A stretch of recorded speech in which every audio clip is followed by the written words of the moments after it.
my beans and vignettes, or whatever you want to identify yourself as. And welcome to or welcome back to my channel. What's up, my love little beans? It is me, Aliyah, and welcome to or welcome back to my channel. If you're new here, hello. My name is Aliyah. I'm 17 years old and I love making YouTube videos. And if you like the video, please don't be afraid to give this video a thumbs up down below. Hit the subscribe button if you enjoyed by the end. I would love for you to be part of my family. I call my subscribers my lovely little beans because we have tall beans, short beans, thick beans, skinny beans, all the beans in the world, and I would love for you to be a part of this growing family that I have going on here. If you're a returning watcher or subscriber, welcome back to my channel / videos, content, whatever you want to call it. I miss you so much. I'm so glad you decided to come back to me, and wherever you're on that spectrum, I hope you're having an amazing morning, evening, or night. And let me quit the chit chat and jump right into the video and do some more chit chatting. As you're from the title, I'll be doing a how to stay organized video, but in this video I'm giving you way more than just organization. In this video I'll be going over how I set up my notebooks, binders, how I plan stuff, study tips, personal tips and tricks, what supplies I use, going over procrastination, and more. If you're only here for a certain part of this video, the timestamps will be at the top corner of the screen. I don't know which one yet because I'm not editing yet. If you like to skip to that certain point in time, trust me, it won't hurt my feelings. I just want you to get the information that you need out of this video. Now, as many of you may or may not know, I take high school classes and college classes at the same time. So throughout this video, I will reference mostly my college classes because that is what I have the most free reign over when it comes to organization and planning stuff out. So without further ado, let's go ahead and start with this video.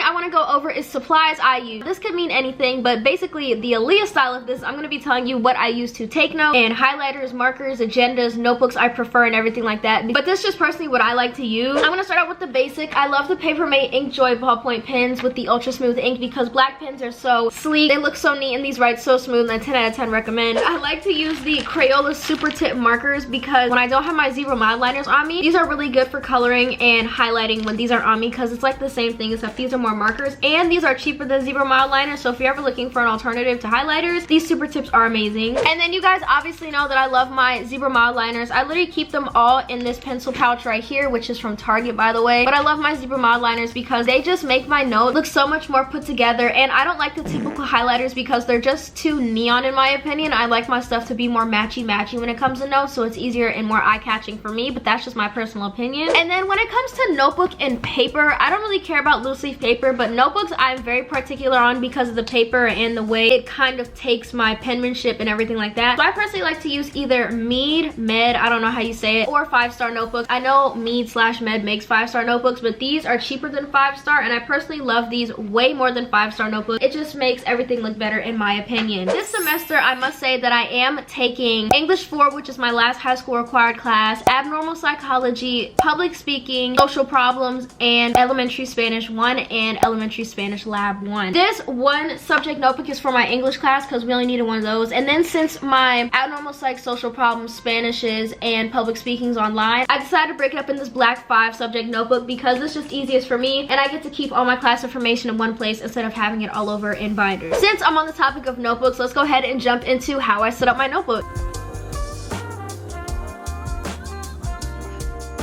So I'm going to use my 5 subject notebook as a example of this because you can do this. I mean, it doesn't really matter what notebook you do. This is what I personally like to do, so whatever works for you I recommend. But I personally like to start all my notebooks off with a title page and what the class is. So like I'll put a big title talking about something. If it's elementary Spanish, I'll do elementary Spanish 1 and like the name that they use in the college system because this is a college class. And then I'll put the instructor information also on the front of the page. That's just how I like setting it up, so I can kind of get like my DIY dividers, even if it's like a 5 subject notebook which already has dividers. And then on the next page of my notebook / binder, wherever I decide to use, in this case a notebook, I basically put the pacing guide in the notebook so I know what I should be doing and when stuff is due, just to keep up with it. Now at the beginning of each year I like to write down the objectives and goals that the teacher has for us, and then I also like to put the assignments that we have to do and the dates so I know when I should be doing this, just so I get a heads up of what I'm supposed to be learning and I can kind of check off stuff as I go. Now I do this every time we get a new unit, so this is about every week, every other week for my college classes. Like I said, my high school class, I just kind of go with the flow. That's just typically how I set up my entire 5 subject notebook, which is used for my college classes only. Now let's go ahead and get into binder setup.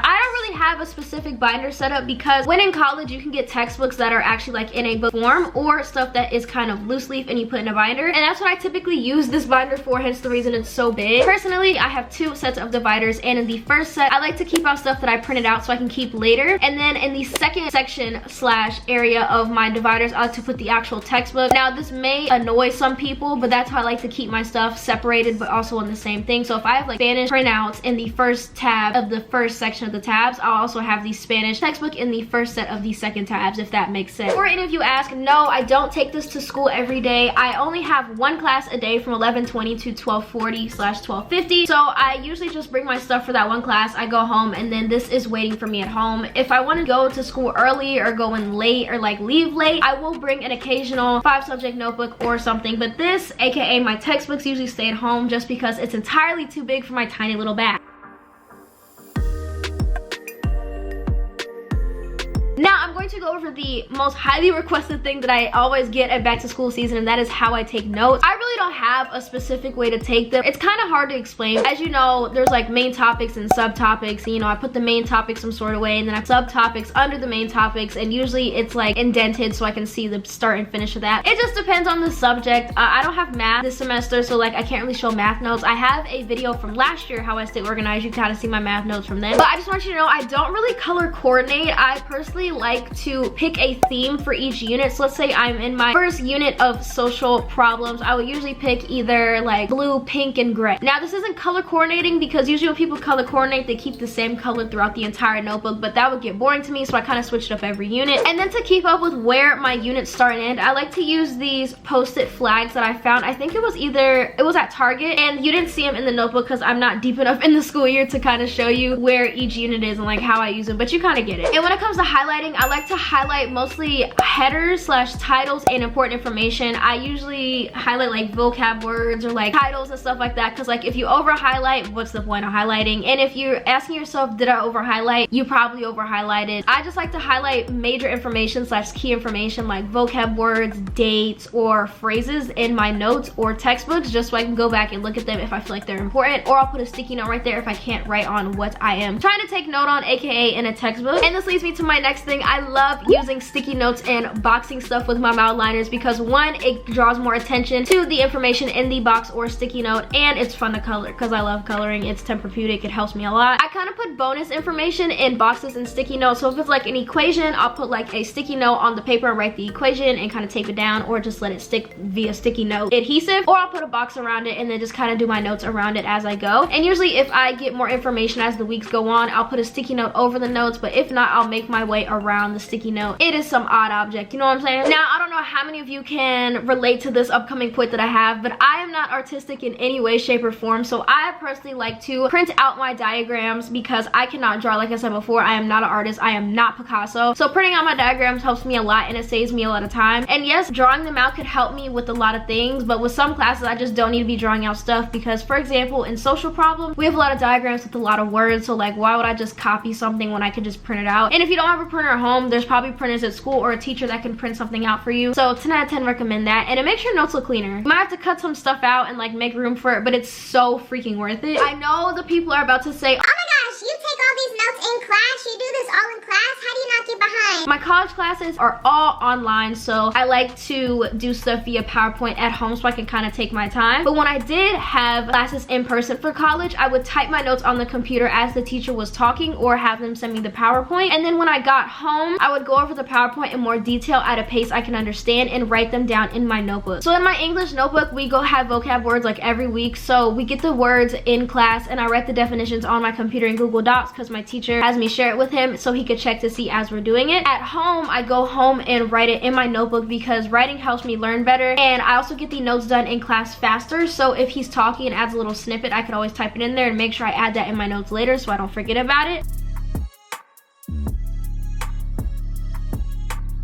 If you didn't know, let me go ahead and show you what agenda I like to use. I love the BlueSky brand at Target and the Day Designer brand. They are so nice, and I really like these because these actually have a day-to-day schedule in them. So it has like a to-do list and then the day by the hour. Now, as you heard earlier in the video, I get out of school at about 12:50, 1 o'clock, so I have a whole afternoon to do nothing. So instead of wasting that time and not doing anything, I like to plan out my afternoons and evenings and nights by the hour so I'm not left wasting time. I typically plan the day/night before so I can save time in the morning, because why would I start a day not knowing what I have to do? And by the time the day is over, I know what I have to do the next day, so I might as well just jot it down in the to-do and then write in this time slots what I would like to do and when. Now, I'm not really strict on myself by keeping this time, but this is actually really helpful for people who have online classes. If you're kind of just still learning how to get in the groove of online classes, make sure you schedule out and block out times for you to work on your classes. So I usually start my homework at 3 and I usually end at about 5 or 6, so I do about 3 hours of online work every day. And going on with due dates and assignments, I also like to put due dates and assignments on my laptop and my agenda because I need to see it in 2 places. Just know that on my calendar on my laptop, I do color coordinate by subject/class, so I can see what classes do when on the calendar, because that's just what's easiest for me. My planner is built for school and YouTube, so I kind of have to balance it out. So I don't really have a color coordination system for my classes. I just have like in like pink, something is due, and then I'll put like the abbreviated name for it on the day that is due and like what it is, something like that. Just, you know, balance it out so I can see it multiple times, so I'm constantly being reminded what's coming up. So now that you kind of get the gist of what I use to plan, let's go ahead and talk about procrastination and time management. Let's ask the question, what is procrastination? So basically, procrastination is waiting till the last minute to do something, literally the last possible minute. Like if something is due at 11:59, you're turning in at 11:58. So like I said in my agenda/planning section of this video, I like to plan out my days the day before, so there is not a lick of time where I'm not working on something, so I can be productive and get a bunch done. Now, this helps with time management just because it gives me the chance to kind of plan out how much time I want to spend on something and what I need to be doing, so I don't give myself too much free time in the middle of my assignments and things I have to do, which can give me the opportunity to procrastinate. The tip that I have for procrastination is turning on your screen time and limiting social media, games, entertainment apps, just so you can get a realization of like, hey, I'm spending too much time on my device/phone/tablet and I need to actually get some stuff done. This helps me a lot. I used to spend at least 8 hours on my phone every day, especially on social media, and ever since I turned on my app limits and my screen time, I've regulated that down to at least 2 to 3 hours a day on my phone, which is still a lot, but we're not perfect. Nobody is perfect, and I'm still working on it as we go. Now, don't ever take your time for granted, because I promise you, due dates sneak up on you like a sniper bullet, a punctuation thing, what's sterilization, I don't know what it's called. What do they use to put animals to sleep? They come up quick and you don't want to take them for granted. So if you're just given something, do it right now. You never really know when your mental health will take a turn. So if you're in a good state and you're happy and like really focused on wanting to do something, don't put it off to the last minute, because you never know how your brain and you are going to be feeling in a couple weeks. Don't ever underestimate how long something will be to complete. You could have one math problem that could take you 2 days to figure out, but since you waited to the last minute, you're gonna have to rush it and not do as well when you could have did it when you first got it. And don't ever think that you have to be in a certain frame of mind to get something done. Like, I know we're all trying to be like mental health enthusiasts, but at the end of the day, a professor isn't gonna take late work 9 times out of 10 just because you were sad or something like that. So sometimes you really just have to push that aside, especially if it's like a major grade and something your teacher will not take late. Because yes, we all do need to take care of ourselves, but our professors don't care. They're there to teach and grade, and they're gonna do that regardless if you're feeling it or not.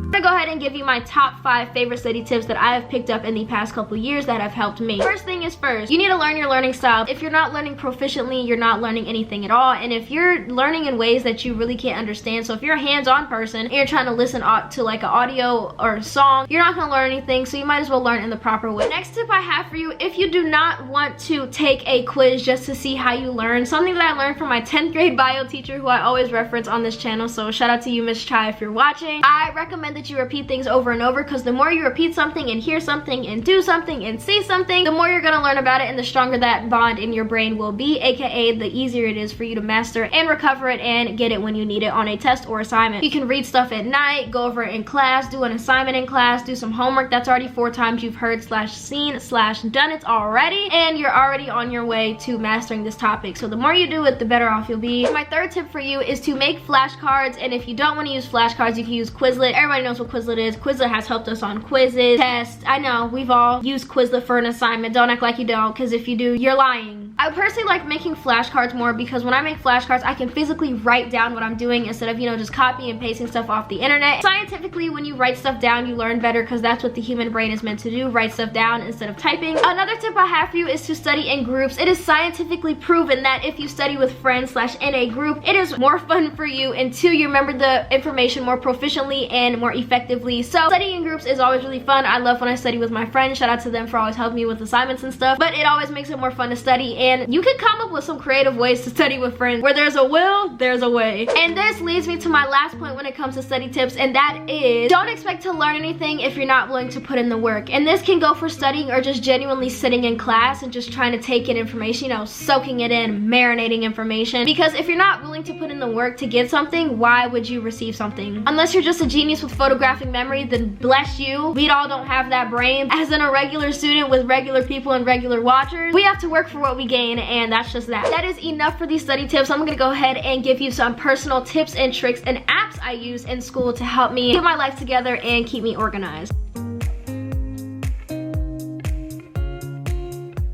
So let's go ahead and talk about my personal tips, tricks, and apps that I like to use when it comes to school and organization. First tip I have for you is to limit your screen time. Shout out to my iPhone users. I don't know if Android has it. Let me know if you do down below. But on iPhone, you can actually see how much time you've been spending on your screen. Texting, FaceTime, Netflixing, YouTubing. You're doing it now. I caught you red-handed. Go do something different. But you can limit your social media, game, entertainment, you know, business usage, just so you can really get away from spending too much time on your phone, because our phones and devices are our biggest distractions. Learning how to limit your time is actually really good for self-discipline, and you get more stuff done, aka increasing your productivity. I recommend you picking a certain day of the week or month, preferably at the beginning of the month, going over my due dates for the month. I find this very important because the more you refresh your brain on your important dates, assignments, appointments, meetings, and stuff like that, the more you remember them, because, you know, the more you see stuff and hear stuff and do stuff, the better you are at remembering it. Just take a day at the beginning of the month just to go over your important dates. Don't rush yourself when it comes to note planning, organization, and everything like that, just because this is a process and you have to eventually gradually figure out what works for you, because we're different and everybody is different in their own special way. But if you rush yourself and become to feel overwhelmed, you'll just end up in the same position you are right now, which is probably very overwhelmed and wanting to get your life together. Now, I am not one to talk. I still have very many different portions of my life to get together. I don't ever overwhelm myself, and just know that it's okay to take a break some days, and you're not gonna have it together 24/7. So just don't stress you out over something that's really not needed, aka organization stuff. None of this organization stuff is really needed. It just makes my life a little bit easier and more proficient and easier for me to deal with. And if that's your case, then hello, we're in the same boat. And the last tip that I have for you is to write more, not type more. A lot of people think that typing, oh yeah, I learned so much when I type.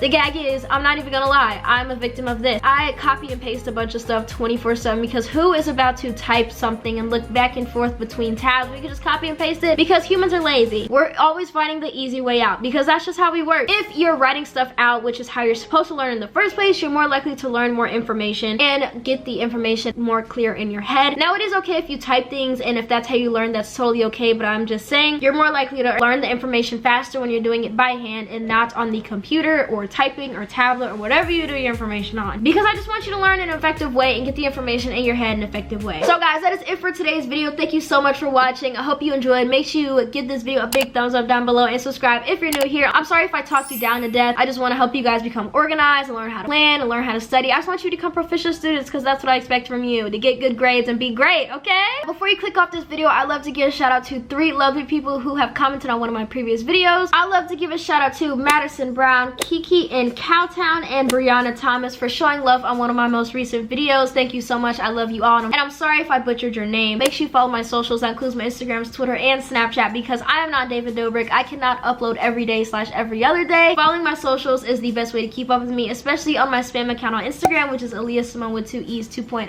and on Twitter, which is just Aliyah Simone with 2 E's. But guys, that is it for today's video. I hope you guys enjoyed. Let me know down below if you're gonna apply anything I said to your everyday life, and I would love to hear your story on how you're gonna get organized and your path and how you want to get organized. So thank you so much again for watching. I love you all with all my heart, and I can't wait to see you guys on the next one. Stay cool. Bye, beans.